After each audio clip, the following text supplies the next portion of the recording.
Salam, everyone. If you're new here to my community, I want to start off by saying welcome.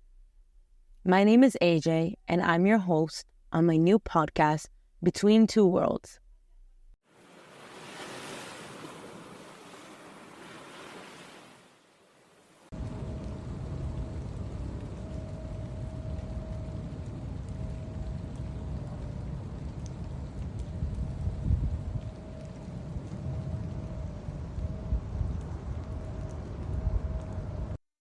Assalamu alaikum, guys. I'm currently in a park. It's quite literally empty. I'm sitting down and just enjoying the views that nature offers. I'm not sure if you guys can hear it, but there are planes flying over as well as light rain falling down, and I'm just on the rocks watching the waves and whatnot. And honestly, the reason I'm here is because my heart feels really heavy lately, just with like everything going on in the world. As I'm sure you guys are fully aware, there are massacres happening in Palestine, in Lebanon, in Syria. Things are escalating in Congo, Sudan, and my personal home, Afghanistan.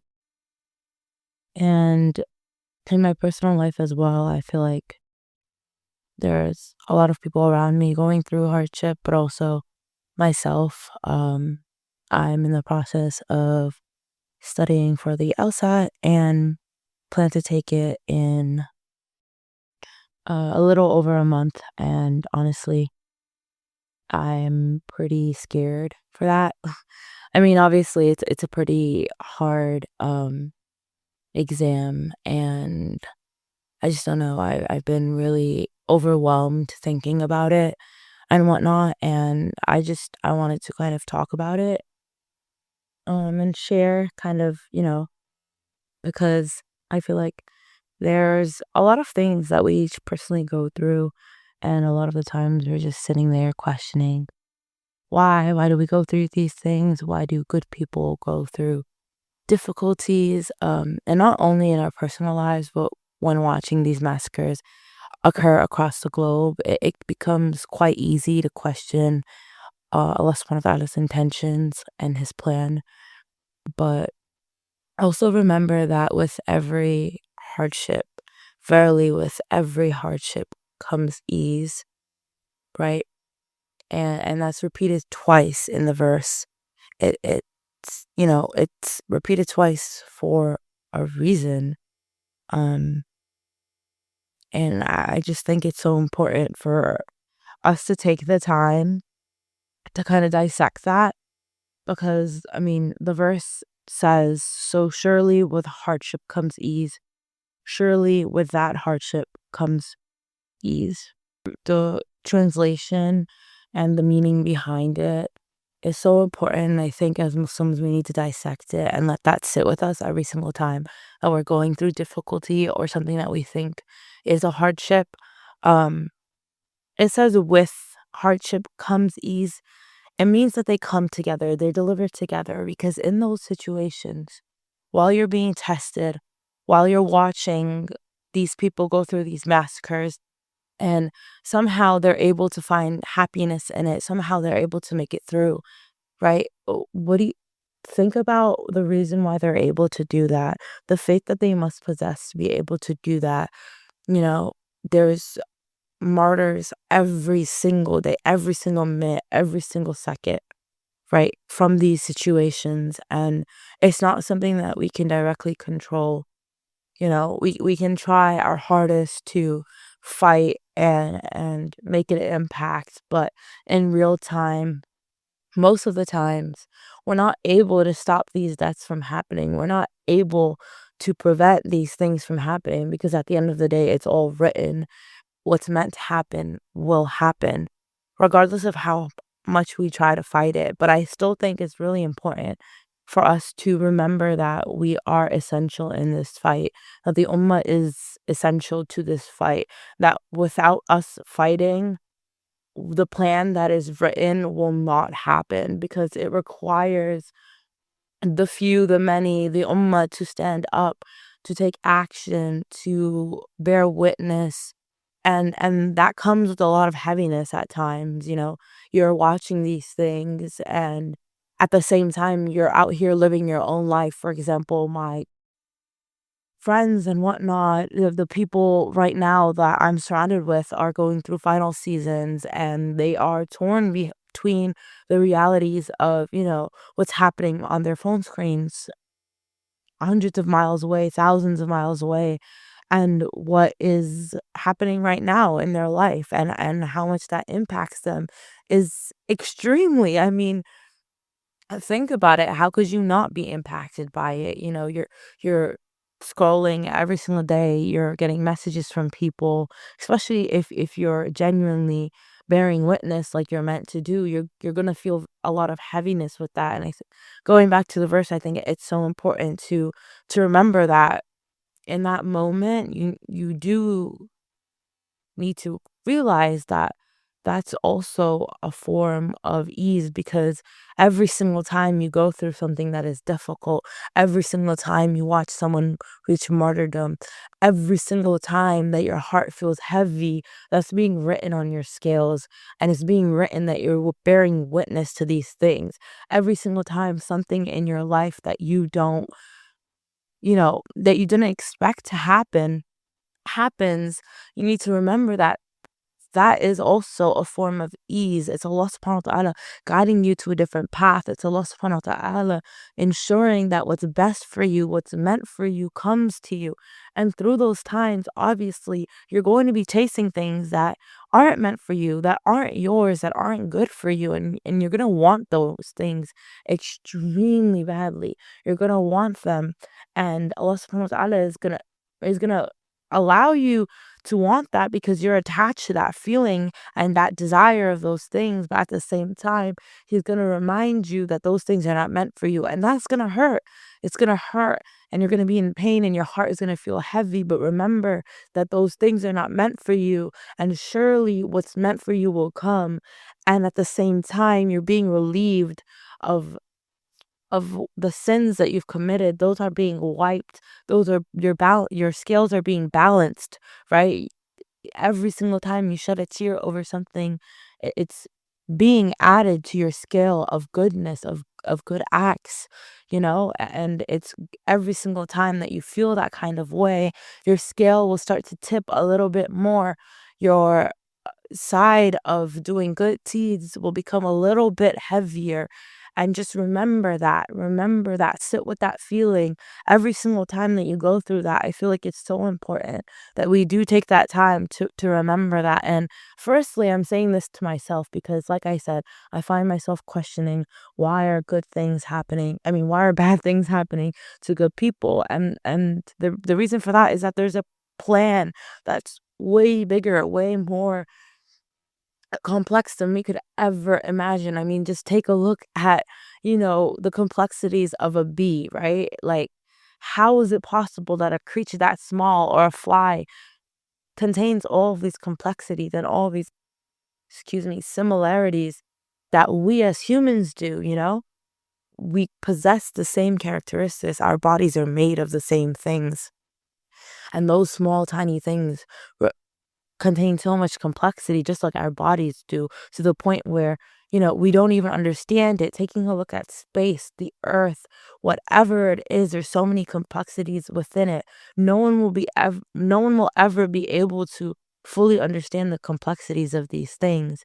And that's the same with Allah subhanahu wa ta'ala's plan.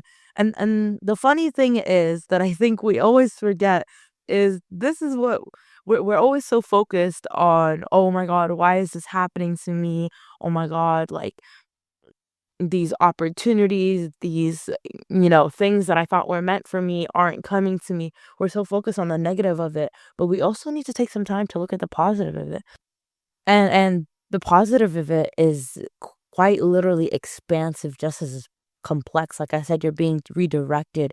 And think about, you know, these people that are being martyred, they're actually the lucky ones. They're the chosen ones. They're going to go to Jannah. They're going to be able to witness the, you know, the beauties that paradise offers, and we're actually the ones who are stuck in this life where everything is repetitive, where we're so connected to this dunya, because it's a test on our soul, it's a test to see whether or not we'll be able to handle it, whether or not we'll be able to make mistakes and always find our trust in Allah subhanahu wa ta'ala, always find our way back to him. And you know, the positive of it's not even just that, there's so many other things, man. And for me, something that I can personally share is that, things that I've been through that have been extremely difficult to me in the moment, I have never realized that, you know, what the plan is. And you don't realize that until after. Take one small thing that you've been through, right? That was so difficult for you in the moment, that you thought was meant for you, that you thought was going to lead you down this amazing path. And take a look at it and remember when you were guided the wrong way, and you were going and you thought that this was for you and it wasn't meant for you and it was taken away. Remember how distraught you felt. Remember how you thought, "Oh my God, is like my life is," because sometimes we're so dramatic. We're gonna think, "Oh my God, like I can't believe this. Like my life is basically ending. This thing that I worked so hard for isn't for me anymore. I lost it. Like what did I lose it for? How did this happen? All of these things." And then a couple months go by, a couple weeks go by, a couple days go by, and it passes, and subhanallah, something more amazing happens for you. That hardship that you went through opens up so many more doors for you. And it's hard to remember that in the moment, but after you go through it, you sit back and you're like, "Wow, that was the plan all along? No way." Like subhanallah. Like I never thought in a million years that that would happen to me, you know? And this is just a reminder for those moments when you're feeling like, "Oh my God, my life is over. Oh my God, I can't believe this happened." Blah blah blah. Like, remember, there's a plan. There's so much complexities to this. And at the end, you're gonna come out on top. What's meant for you is gonna come to you, and you're not gonna realize how beautiful what's actually meant for you is until you detach from these things that aren't meant for you, that you keep chasing. And on top of that, also remember that that path that you're going down, and the redirection that you're dealing with, and the hardship that you're going through, is gonna lead to self-growth. It's gonna lead to your sorry, is it I can't say it. I'm, like, having trouble talking because I'm, like, rushing through this. I should probably take a second to slow down, but it's gonna lead to personal growth. Is gonna lead to you becoming more resilient. It's gonna lead to you being more in touch with your emotions. It's gonna lead to you having more empathy, not only for yourself, but for everyone around the globe. It's gonna lead you to have new skills. You're gonna have a stronger sense of who you actually are. And all of those things combined, all those benefits that come with it, it's quite literally going to change the person that you are. And you won't realize it in the moment, but that person, that those hardships are helping you become the person that you're meant to be. And the person that you're meant to be is so much better than the person that you are now. But yeah, I don't know. I felt like I really needed to put this message out there, because with everything going on around the globe, with all the hardships that we're going through, I know every single person who's bearing witness heart feels very heavy, and it's hard to deal with that. But I think this is a important reminder for all of us, and to also remind you guys to bear witness, because on Yom Qiyamah, we will be the ones to testify. We will be the ones to say, yes, we saw it. Our eyes will be the ones to testify. Yes, we saw these massacres happen. And yes, our feet will be able to say, yes, we did as much as we could. We marched the streets. Our mouths will be able to say, we fought through it in every aspect that we had. We had a chance to say something. We said something. Our hands will be able to say that every single time we were purchasing something, we made sure that the money that we earn is coming from good places, and that we're handing it out to good places. Our mind, our soul will be able to say that yes, we did remember these tragedies. Yes, we carried with them with us every single day. And also remember that, when it's raining, when it's drizzling, when you hear these raindrops hitting the floor, take a second and praise Allah subhanahu wa ta'ala. Take a second and pray for the oppressed across the globe. And take a second and be thankful. Say subhanallah for everything that I'm able to do. The fact that I'm able to smell the rain in the air, the fact that I'm able to feel it on my skin, the way that I'm able to appreciate these things and be in such a peaceful environment when there are people across the globe much more deserving than I am, much more worthy of this rain, of this barakah than I am, yet I am the one to experience it. That is for a reason. Remember those things with you, take them with you. Don't let yourself become detached. Don't let yourself turn off your emotions. Don't let yourself become normalized with these things, because it is our duties across the globe to bear witness and to feel heavy and to to carry these things with us, and remember that it is our duty to pray for these people, and it is our duty to be moved in every aspect that we can be, because, like I said, it all comes together. The plan is so complex, but the plan cannot come through without the empathy that you have for your brothers and sisters around the globe, without you feeling the rage, without you feeling angry, without you feeling moved to take action, to say something, to educate those around you. It is just so, so, so important. I cannot stress that enough. And I feel like so many of us just get caught up in our life, and it's so repetitive that we forget in those moments. And also, if you're able, if you're a woman or a man or anyone who is able to pray right now, please take a second and say alhamdulillah for that. Because right now, as I'm sitting here, I yearn for the opportunity to go into sujood. I yearn for the opportunity to pray and offer my soul to Allah subhanahu wa ta'ala, and have that heart to heart. I'm still able to do that, alhamdulillah, through dhikr and through, talking to Allah subhanahu wa ta'ala. But nothing is as strong as taking that 5 minute, 10 minute meeting that you have with Allah subhanahu wa ta'ala, because that is a time when, especially during tahajjud, where you're able to, be so close to him. Lord Almighty, literally during tahajjud time, comes down close to you and listens to your prayers, and the angels say Ameen, Ameen, Summa Ameen on every single dua and every single thought that you have. And sometimes I feel like we just don't appreciate the opportunity to do that. I mean, I will be able to do that in a week, but sometimes your heart just feels so heavy that you wish you could do it now. Wish you could have that connection now, and you don't have it. And yeah, just be thankful, and be thankful for the fact that you have a roof over your head. Be thankful for the fact that you have a phone to disconnect yourself from, that you have family that aren't harmed, that are safe, that you live in a world where you have so much within your fingertips grasp that you can actually forget these things are happening. Be grateful that, you have such abundance in your life, because there are people much more deserving than we are, much more closer to Allah subhanahu wa ta'ala than we will ever be. The faith that these people across the globe that are being massacred are carrying with them is so abundant and so vast. We'll never be able to genuinely, I don't think any of us will be able to have that kind of connection and have that much iman unless we go through something like that and we're able to persevere.